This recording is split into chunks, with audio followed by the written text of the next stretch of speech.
পশ্চিমবঙ্গের গেরুয়া শিবিরের কর্মী সমর্থকরা যে প্রশ্নটার উত্তরের দিকে হা পিত্তেস করে তাকিয়ে বসে আছেন সেটা হচ্ছে যে বঙ্গ বিজেপির পরবর্তী রাজ্য সভাপতি কে হচ্ছেন এবং ঘোষণা শেষ পর্যন্ত কবে হচ্ছে। যদি 2021-এর নির্বাচন দেখা যায় তার এক বছর আগে 2020 সালের জানুয়ারি ফেব্রুয়ারি মাস নাগাদ যে উত্তাল পরিস্থিতি বিজেপি অফিসে দেখা যাচ্ছিল, যেভাবে নির্বাচনী দামামার মধ্যে ঢুকে পড়েছিল, 2026-এর ঠিক এক বছর আগে সেই জানুয়ারি ফেব্রুয়ারি মাসে কিন্তু সেই জোয়ারটা নেই। বরং দলের সংগঠন আন্দোলন বিমুখ হয়ে গেছে এবং দলের মধ্যে একাধিক গোষ্ঠীদ্বন্দ্ব মাথাচাড়া দিয়ে উঠেছে। আর এই রকম নড়বড়ে সংগঠন এবং গোষ্ঠীদ্বন্দ্বে জর্জরিত অবস্থায় যদি 2026-এ ভোটের ময়দানে নামা হয়, তাহলে অনেক চেষ্টা করলেও গতবারের সমসংখ্যক আসন পাওয়া যাবে কিনা এই আশঙ্কা তাদেরকে কুঁড়ে কুঁড়ে খাচ্ছে। আর এই অবস্থাতেই বিজেপির রাজ্য সভাপতি নির্বাচন নিয়ে একটা মারাত্মক আপডেট সঙ্গে এলো।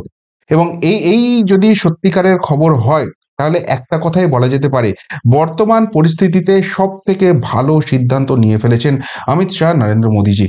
কেন, কি সিদ্ধান্ত তারা নিয়েছেন? দেখুন, বিজেপির এখন সর্বভারতীয় ক্ষেত্রে যে জায়গাটার উপর সব থেকে ভরসা রাখা হয় সেটা হচ্ছে সমীক্ষক দল।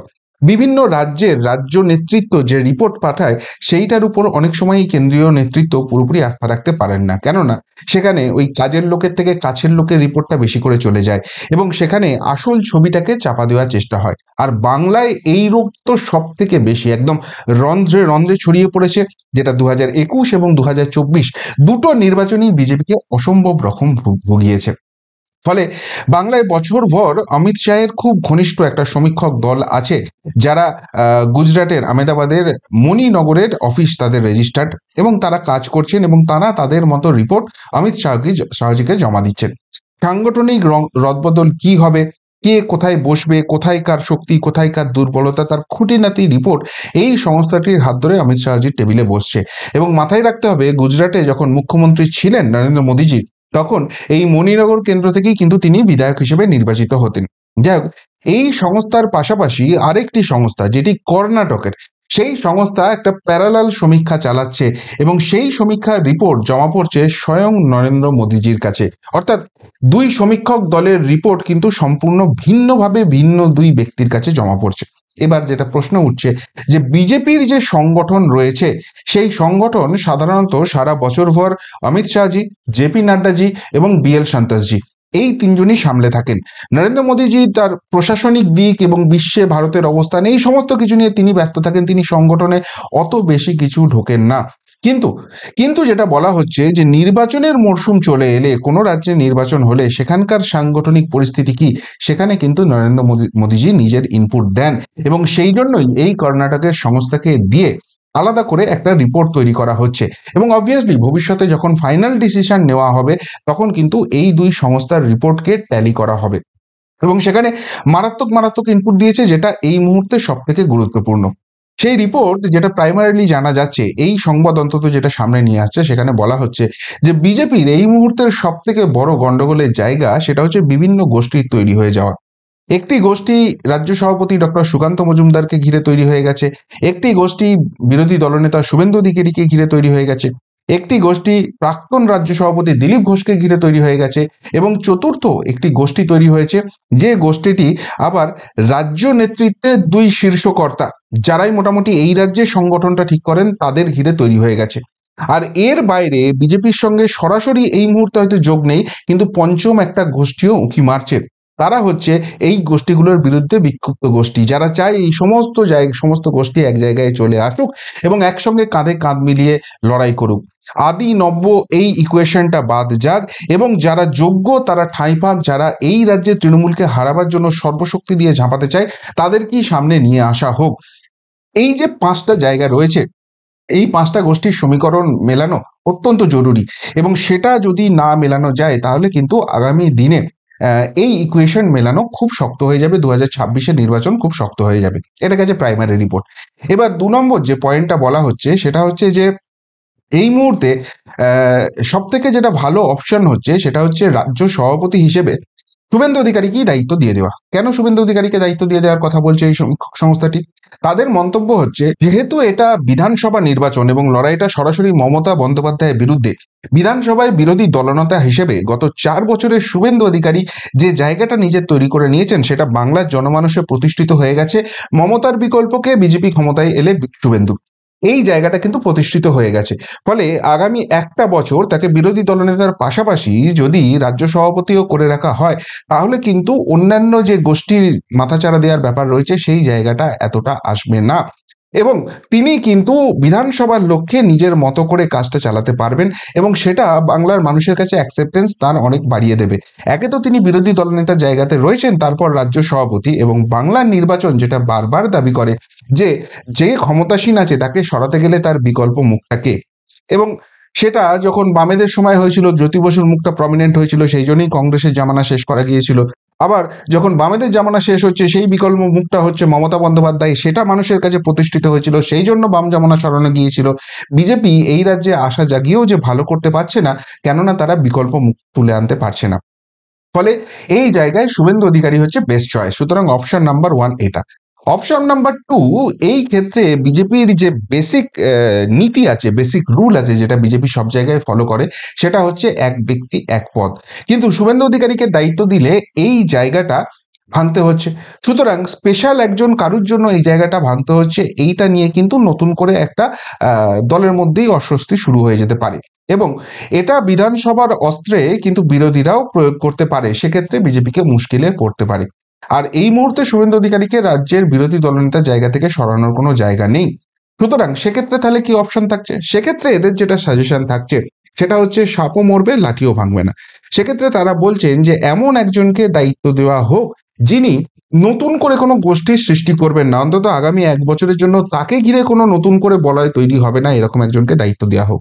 এবং এর পাশাপাশি এই মুহূর্তে বিজেপির যে নীতি আছে সেটাই তারা ফলো করুক, কোনো মুখ্যমন্ত্রী মুখ ঘোষণা করার দরকার নেই, কিন্তু বিধানসভাকে লক্ষ্যে রেখে তারা একটা প্রচার কমিটি তৈরি করুক, এবং সেই প্রচার কমিটির মাথায় বসানো হোক এমন একজনকে যিনি সর্বজন গ্রাহ্য মুখ, বিশেষ করে ভোটারদের কাছে। তাহলে একটাই নাম আসছে, শুভেন্দু অধিকারী। আর যেহেতু এটা বিজেপির সংবিধান স্বীকৃত কোনো কমিটি বা কোনো পার্টিকুলার জায়গা নয়, সেক্ষেত্রে তার মাথায় কাকে বসানো হচ্ছে সেটা কিন্তু খুব একটা গুরুত্বপূর্ণ হবে না। অর্থাৎ এক্ষেত্রে শুভেন্দু অধিকারীকেই দায়িত্ব দেওয়া হোক, অন্য কাউকে দায়িত্ব দেওয়া হোক, সেই জায়গাটা কিন্তু খুব একটা ফ্যাক্টর হবে না। এবার যেটা সব থেকে ভালো হবে এটা করলে, যেহেতু প্রচার কমিটির মুখ হয়ে যাচ্ছেন একজন খুব দাপুটে কেউ, ধরে নাম শুভেন্দু অধিকারী এই জায়গাটা হচ্ছেন, তিনি এবার বিধানসভা ভিত্তিক রাজ্য সভাপতিকে বিভিন্ন সাজেশন দেবেন যে সেখানে সাংগঠনিক কি প্রয়োজন রয়েছে, সেখানে প্রচার করতে গেলে কি বাধা আসছে, কি প্লাস আছে, কি মাইনাস আছে, এবং সেই অনুযায়ী সাংগঠনিক রদবদলটা করা যেতে পারে। কাউকে পার্টিকুলার কোনো দায়িত্ব দিতে দেওয়া হতে পারে, এবং সেটা দলীয় পদের জায়গাতেও হতে পারে, বা তার প্যারালাল কোনো পদ সৃষ্টি করে সেই জায়গাটাকেও করা যেতে পারে। এবং 3 নম্বর, এখানে যেটা অত্যন্ত গুরুত্বপূর্ণ সিদ্ধান্তের কথা বলা হয়েছে, সেটা হচ্ছে যিনি প্রাক্তন রাজ্য সভাপতি ছিলেন, সেই দিলীপ ঘোষ, তাকেও কিন্তু কাজে লাগাতে হবে, এবং তার একটা জনপ্রিয়তা রাজ্য জুড়ে রয়েছে। বিশেষ করে যদি 2019-এর ফলাফল দেখা যায়, সেক্ষেত্রে দেখা যাবে রাঢ়বঙ্গ, বিশেষ করে ঝাড়গ্রাম বা পশ্চিম মেদিনীপুর, এইসব জেলাগুলোতে তার একটা ভালো দাপট রয়েছে। সেই সব জায়গাতে তাকে পুরোপুরি ফোকাস করতে দেওয়া হোক, এবং সেই জায়গাটাই তাকে কাজে লাগানো হোক। এর পাশাপাশি যেটা দক্ষিণবঙ্গ এবং মধ্যবঙ্গের বাকি অংশ রয়েছে, সেই জায়গাটা পুরোপুরি শুভেন্দু অধিকারীর উপর ছেড়ে দেওয়া হোক, এবং উত্তরবঙ্গ, এই জায়গাটায় কেন্দ্রীয় প্রতিমন্ত্রী হিসেবে সুকান্ত মজুমদার, তাকে দায়িত্ব দেওয়া হোক। অর্থাৎ 3জন যে নেতা রয়েছেন, সেই 3জন নেতাকে রাজ্যের 3টে অংশে মূলত বিভক্ত করে দেওয়া হোক।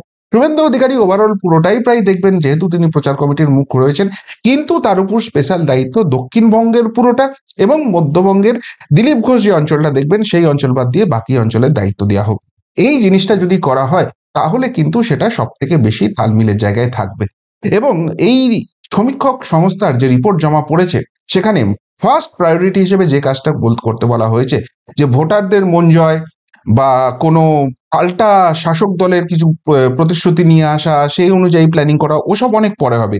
সবার আগে দলের মধ্যে যে গোষ্ঠীদ্বন্দ্বের আবহ তৈরি হয়েছে, সেই জায়গাটাকে শেষ করতে হবে, দলকে ইউনাইটেড জায়গায় নিয়ে আসতে হবে। আমরা নিজেদের মধ্যে কোনো লড়াই নেই, আমরা একটা লক্ষ্যেই লড়ছি, সেটা হচ্ছে নবান্নের রংটা বদলাতে হবে, নবান্নের গদিতে যিনি বসে আছেন তাকে সরাতে হবে।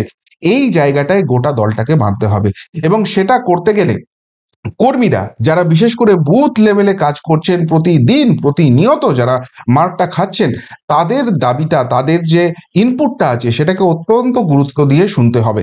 কেননা রোজকার লড়াইয়ে তারা যাকে নেতাটাকে বেছে নিচ্ছেন, নেতা হিসেবে যাদেরকে বেছে নিচ্ছেন, নেত্রী হিসেবে যাকে বেছে নিচ্ছেন, বিপদে পড়লে তারা পাশে দাঁড়াবে। এবং এই আগামী 1 বছর আসছে, এখানে পুলিশ এবং প্রশাসনের তরফ থেকে প্রচন্ড প্রচন্ড পরিমাণ কিন্তু বাধা আসবে, প্রচুর ফলস কেস আসবে, এবং রাত দুপুরে একদিকে যেরকম শাসকের ঝামেলা বাড়তে পারে, শাসক দলের কর্মী সমর্থকদের অত্যাচার বাড়তে পারে, তার পাশাপাশি পুলিশ প্রশাসনের ঝামেলাও বাড়তে পারে। ফলে এমন নেতাকেই, এমন নেত্রীকেই কিন্তু দায়িত্ব দিতে হবে, যিনি এই বিপদের সময়ে কর্মীদের পাশে ছুটে যেতে পারবেন। যারা ওই ঘরে বসে রাজনীতিটা করেন, সেরকম নেতা এই মুহূর্তে যদি দায়িত্বে নিয়ে আসা হয়, তাহলে কিন্তু কর্মীদের মনোবল ভাঙবে, আর কর্মীদের মনোবল ভাঙলে সেটা কিন্তু বুথে বুথে লড়াইটা করা সম্ভব হবে না। অর্থাৎ দেখুন, আমরা বাংলায় প্রতিদিন যারা কাজ করছি, যে যে বাস্তব চিত্রটা আমরা দেখছি, এই সমীক্ষক দল যে রিপোর্ট দিয়েছে সেটা কিন্তু একদম তার সঙ্গে মিলে যাচ্ছে। অর্থাৎ এরা যে কাজটা নিউট্রালি করেছে এবং একদম গ্রাসরুট লেভেলে গিয়ে এরা যে ইনপুটটা তুলে নিয়ে এসছে, এটা কিন্তু স্পষ্ট হয়ে যাচ্ছে। এখন অমিত শাহজির কাছে যে রিপোর্ট জমা পড়েছে সেখানে কি আছে সেটা কিন্তু এই মুহূর্তে জানা যাচ্ছে না। কিন্তু যদি নরেন্দ্র মোদীজির কাছে যে রিপোর্ট জমা পড়েছে এবং অমিত শাহজির কাছে যে রিপোর্ট জমা পড়েছে, যারা বছর ভর এখানে কাজ করছেন, যে সমীক্ষক দল, সেই রিপোর্ট যদি ম্যাচ করে এবং সেই রিপোর্টে যে নির্যাসটা এখন অব্দি মিডিয়াতে উঠে এসছে সেইটাই থাকে, তাহলে বলা যেতেই হবে যে অত্যন্ত অত্যন্ত পজিটিভলি কাজ হয়েছে। এখন সেটা এক্সিকিউট করবে কিনা বিজেপি, করতে পারবে কিনা, করতে গিয়ে কি কি বাধা আসবে সেটা পরের প্রশ্ন। কিন্তু নিত্য নৈমিত্তিক যারা আমরা বঙ্গ বিজেপিটাকে ফলো করি, বাংলার রাজনীতিটাকে ফলো করি, আমরা যে যে প্রবলেম স্টেটমেন্টগুলো দেখছি, এই সমীক্ষা রিপোর্টে কিন্তু তারই নির্যাসটা পুরোপুরিভাবে উঠে এসছে। ফলে সমস্যা আইডেন্টিফাই করার ক্ষেত্রে যে অন্তত 200% সফল বিজেপির কেন্দ্রীয় নেতৃত্ব, এই ব্যাপারটা নিশ্চিত হয়ে যাচ্ছে। এখন সমস্যার সমাধানে যে ইনপুটগুলো দেওয়া হচ্ছে, সেটাকে তারা কিভাবে এক্সিকিউট করবেন, আদৌ করবেন কিনা, এর উল্টো পথে হাঁটবেন কিনা, সেটা হয়তো ভবিষ্যতের গর্ভে রয়েছে।